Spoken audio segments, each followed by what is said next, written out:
Yeah, my name is Lupita Nyong'o, and I'm an actress and recent fibroid awareness advocate.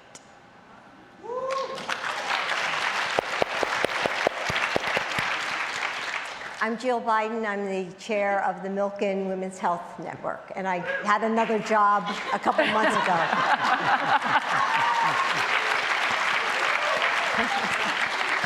Working on her next chapter. You know, yes. One of the things that I find very interesting about women's health is that, you know, we talk about the fact that women were first allowed in trials in the 1990s. Yeah. But it was just over 10 years ago that they discovered that, oh, wait a minute, with Ambien, maybe we have to give women lower doses because the dose that we gave to men is really impairing them.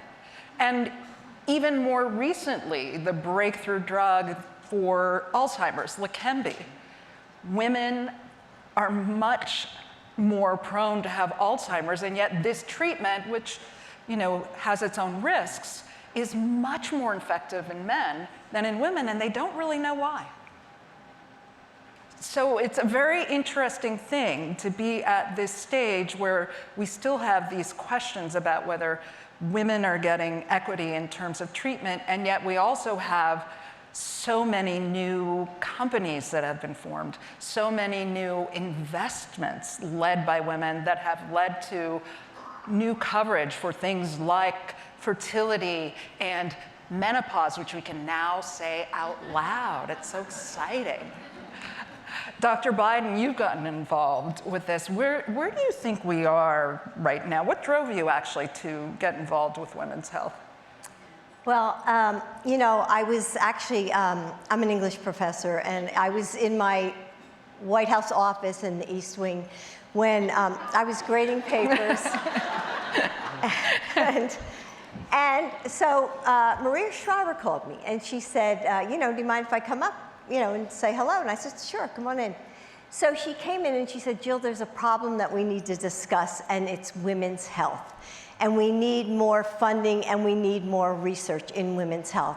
And I had just that morning, by coincidence, read this article in the New York Times about menopause and how we don't know enough, and how women want answers. And that happened to me as well when, well, I've been on hormone therapy forever, but when it first started, I went to my doctor who put me on it, and then remember there was, well, some of you may remember, there was that big scare about breast cancer. So then they said, everybody get off of hormone therapy. So I went to my doctor and I said, what should I do? And she said, well, you decide. I'm like, me decide? I'm an English teacher. You know, what do I know? So anyway, you know, that really was an example of we don't have the answers. So when Maria came in and we talked about women's health and needing funding and needing more research, I went to Joe and I said, Joe, listen, there's a problem. And this is what Maria told me. And Lupita, you said you just met with her for dinner the other night. So I think we're all in this together. And I said, we've got to do something about this. And so Joe went to work right away. He signed an executive order across the government. We put in $1 billion into women's research and funding. And so, you know, I know people have been involved in this for a long time, but it's, you know, I felt like the momentum kind of picked up, and I hope that we got the ball rolling and to where we are now, because now government has decided, I think, not to do as much, and so that's where we are, the private sector, sort of picking it up and carrying it forward. You know, Lupita, when I talk to people in healthcare, it's always a personal story that brings people into healthcare. Yeah. Whether it's as a patient or they've seen a family member or something. And, you know, I wouldn't have thought of you as someone who was going to be involved in healthcare. What brought you into advocacy? Well, I wouldn't have thought of me either, to be honest. But 11 years ago, in 2014, I hit 2 milestones. I won an Academy Award. Yes. And I got diagnosed with fibroids. And so I was experiencing an extreme high and an extreme low at the very same time. And I was shocked that I had fibroids, and my first thought was, what did I do wrong? And I asked my doctors, what options I had. First of all, what are they? And just for any layman in here, I don't think there's any layman, but fibroids are non-cancerous tumors that grow in and around the uterus. And I asked what caused them. I couldn't really get an answer. I asked what I could do to prevent them in the future. I didn't get an answer. I was offered two options: either live with the discomfort and pain or get them surgically removed. At the time, I chose to get them surgically removed, and then I asked, okay, so what can I do to ensure that they don't come back? And I was told, nothing. It's only a matter of time.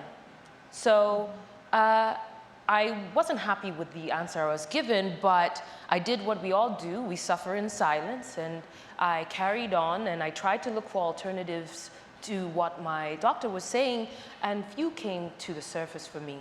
And then 11 years later, I get diagnosed again, and this time I have double the amount of fibroids. And yet the options for me remain the same. Either go through invasive surgery or just deal with the pain. And I just think this is so unfortunate, because in that time, I have learned that 80% of women in this country will have fibroids before menopause. That is a really large number of women. And the fact that we have no solutions other than to cut them open and either remove the fibroids, in many cases remove the entire reproductive system, I think is a real crime against the female body. Because as we know, we've learning with Alzheimer's research, it's got a lot to do with the reduction of hormones, right? And so if we're just willy-nilly taking out uteruses left and right, I think we're really doing a disservice to women. And even the invasive surgery, it jeopardizes your fertility in many cases. And so I said, no, I'm not going for the second surgery. And also in that moment, I decided, part of the problem is that we are quiet about it. If something is affecting majority of women, why aren't we talking about it all the time? And why do we know so little? Obviously, there is a need for research. And for me, I think that this issue needs to be prioritized. And so I decided to speak up because my story was the only expertise I had. And that's why I'm here today. Terrific. John, you're the medical doctor on the stage, and I'm sure if you ask every woman, we've all had a situation where you felt like you weren't really being heard. Sure. And it sometimes didn't matter whether it's a male or a female doctor. It's like, I respect your expertise, but at the same time, as a woman, I feel like I'm not being heard sometimes. And I think that's what has led a lot of women to alternative medicine and to, TikTok to find someone who's listening and understands. Is this something that the medical community is starting to deal with? I think it is, and I think we have to also look at the root cause. So when you shared your story and talked about that you didn't know what options were available, or with Mrs. Biden, the answer is you decide.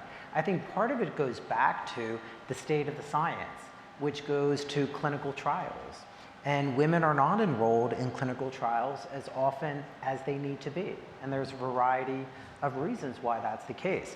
But that allows us to determine what's the best therapy based on different factors. So you mentioned about hormone replacement, and you're right, we've had studies that show increased cancer risk. We show other studies that show decrease in cardiovascular risk.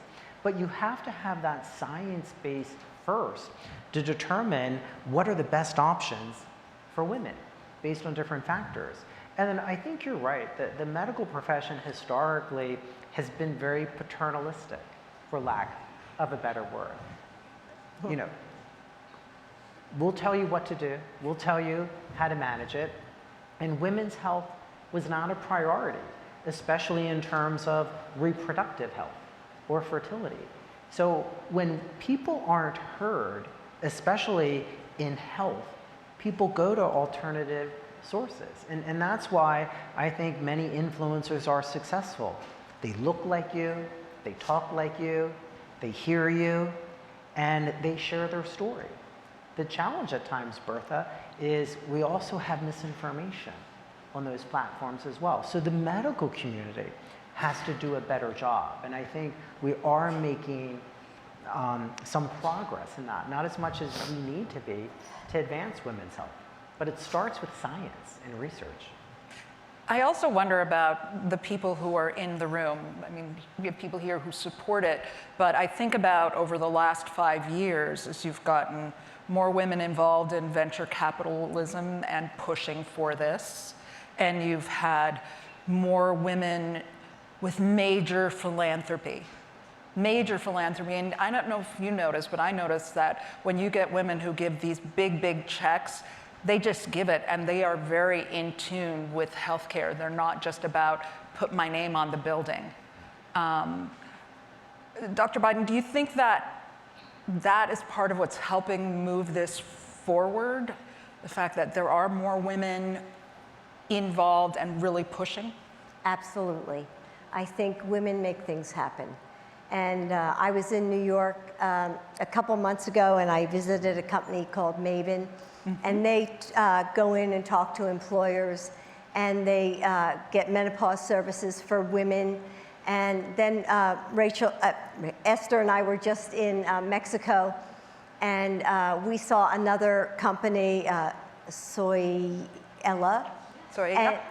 Yes, and so she was starting a company to get women and companies involved in sort of telehealth and answering women's questions. And, you know, and I've been to Wall Street, and these women are interested in investing. So you know the momentum is moving. But I want to caution you, you know, it's great when you go into these companies and you have a great job and you work for a great company, but we can't forget equity.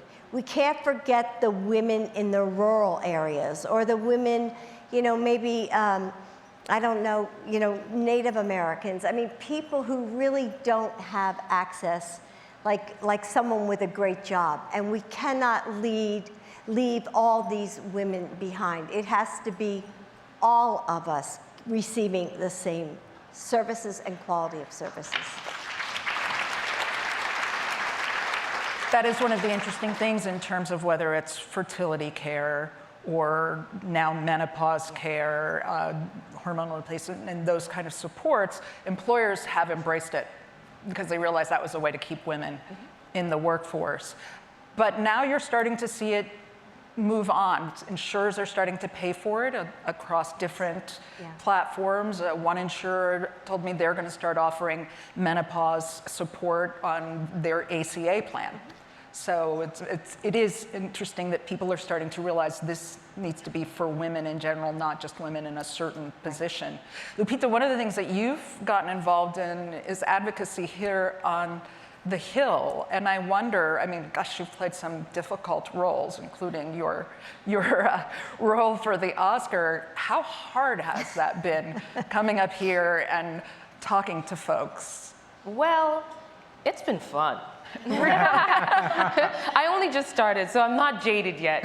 I have joined forces with some congresswomen who are pushing, and senators who are pushing a packet of fibroid bills. And so I have visited the Capitol a few times to hold these roundtables. The very first time it was just a Democratic effort, and now it's bipartisan. So that is a step in the right direction. I mean, this is a time when good news is hard to come by, but that is definitely good news because it's not a partisan issue. This is every woman is affected. This is not a discriminatory, well, actually black women are affected more than anyone.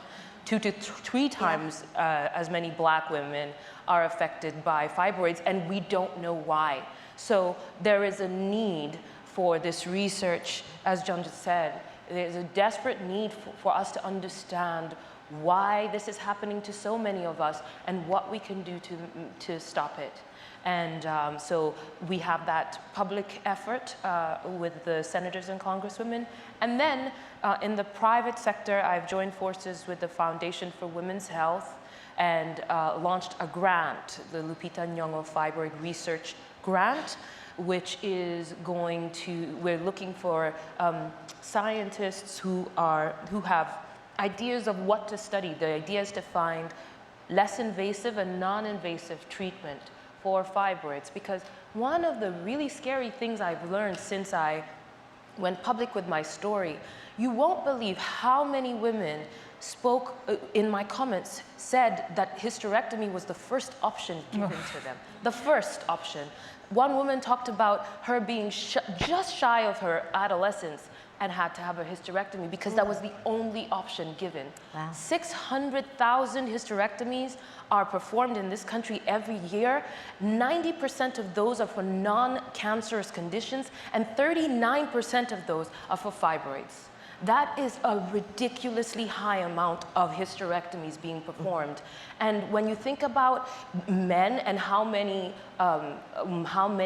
times their reproductive organs are taken out, only about 10,000, and that's for testicular cancer. That is really unacceptable that women's reproductive organs are just being yanked out as a first option. It needs to be the very last. Our reproductive organs are not accessories. We need them. And so we need to be in a position where we're trying to preserve them at all costs. That's like having a cavity and someone telling you you have to take out all your teeth. It's not acceptable.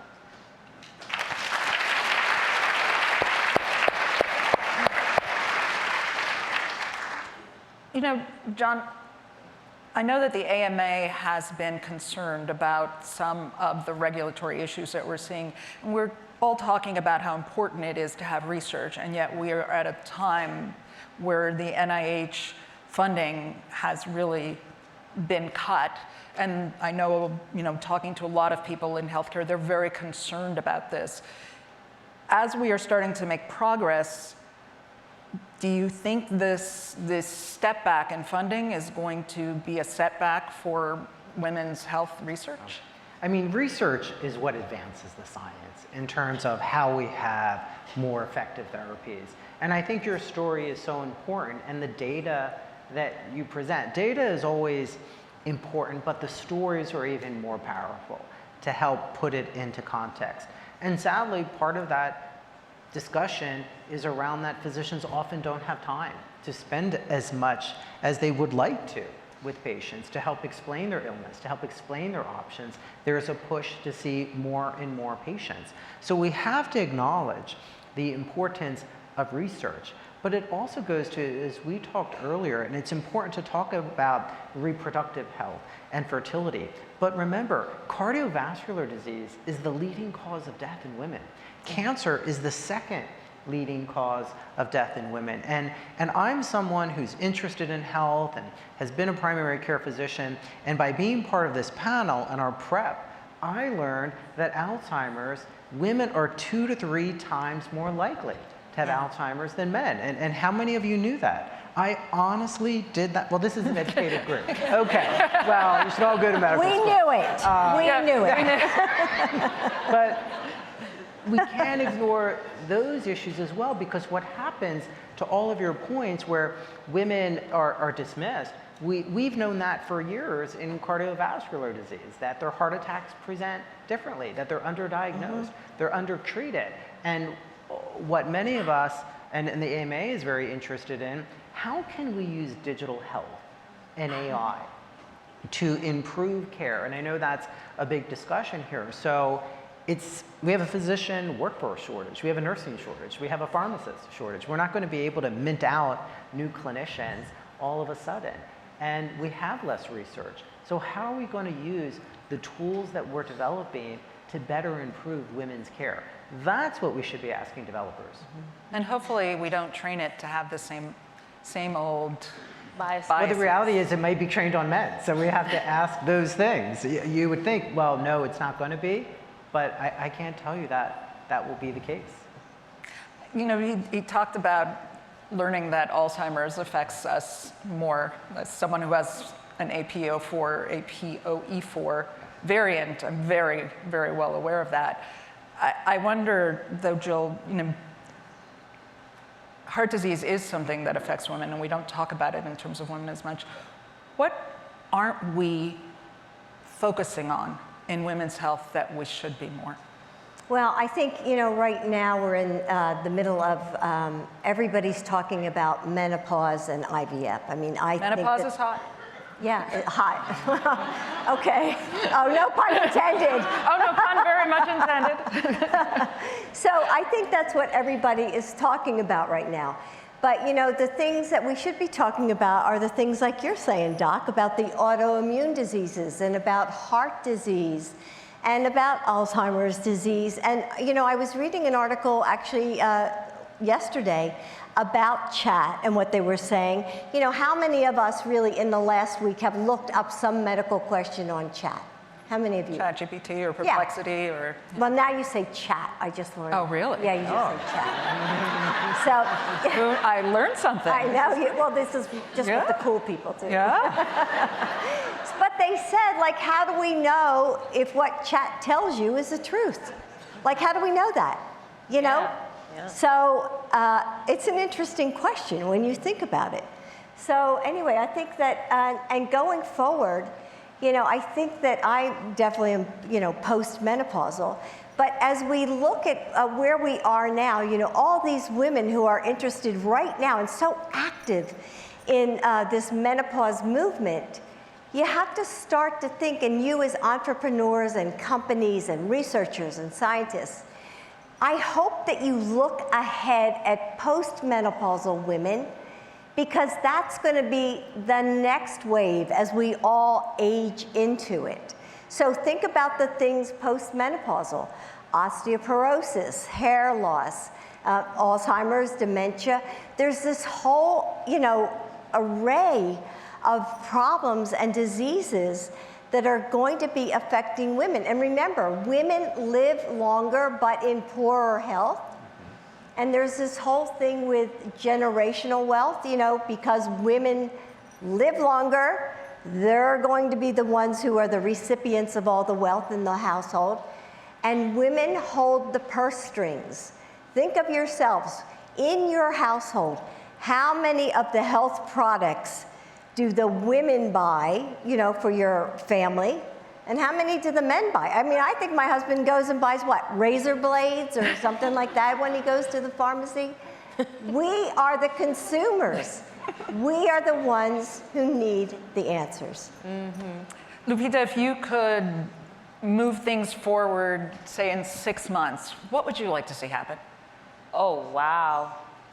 Well, I know that's a tough one, but in terms of what would you, given this audience, what would you like them to do? What actionable thing would you like them to do to move this forward? well, yes, what we're talking about, research is definitely needed, and whatever you can do to participate in that is key. However, I think for medical professionals, I would say believe women, and screen women. If 80% of us are bound to have fibroids, surely this is something that should be screened early.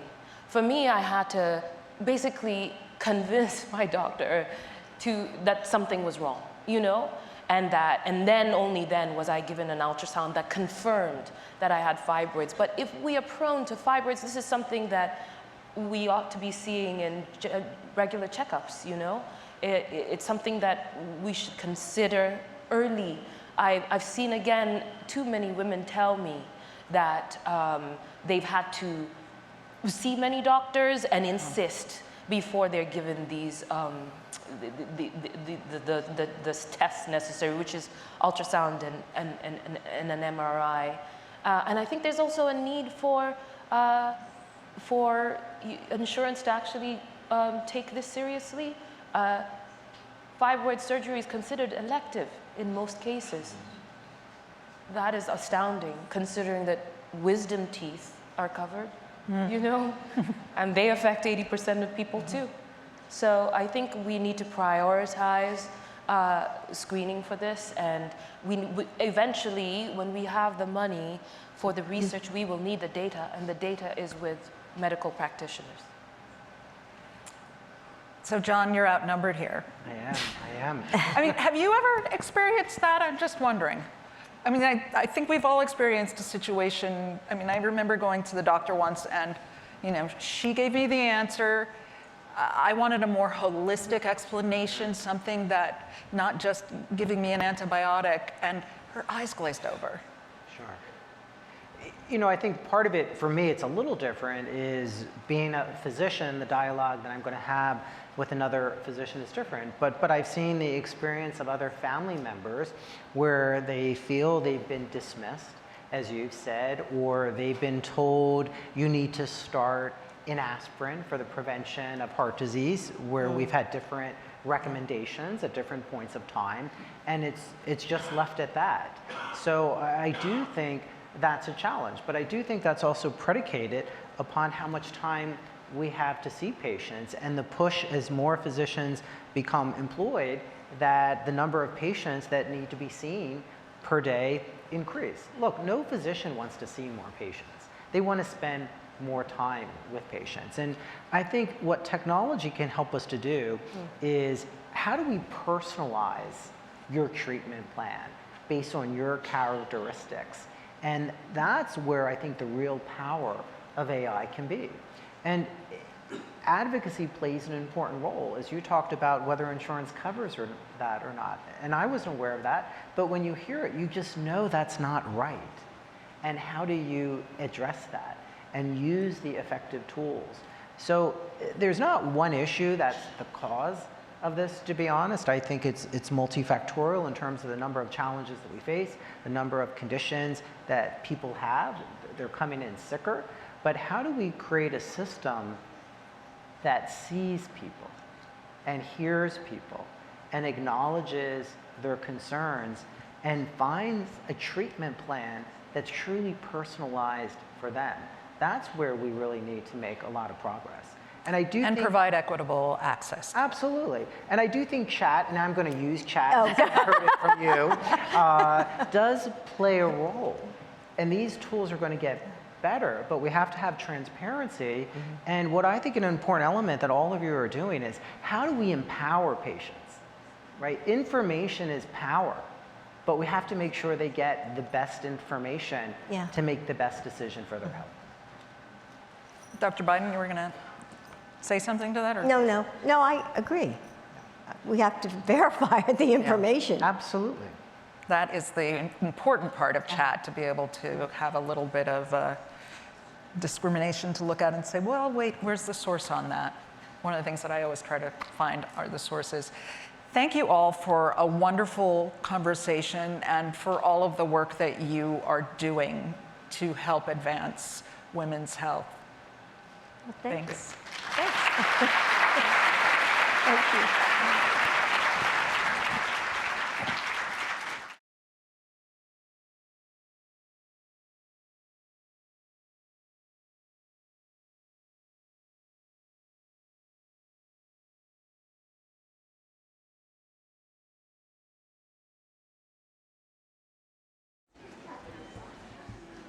Please welcome the panel on What Does Smart Implementation of AI in Health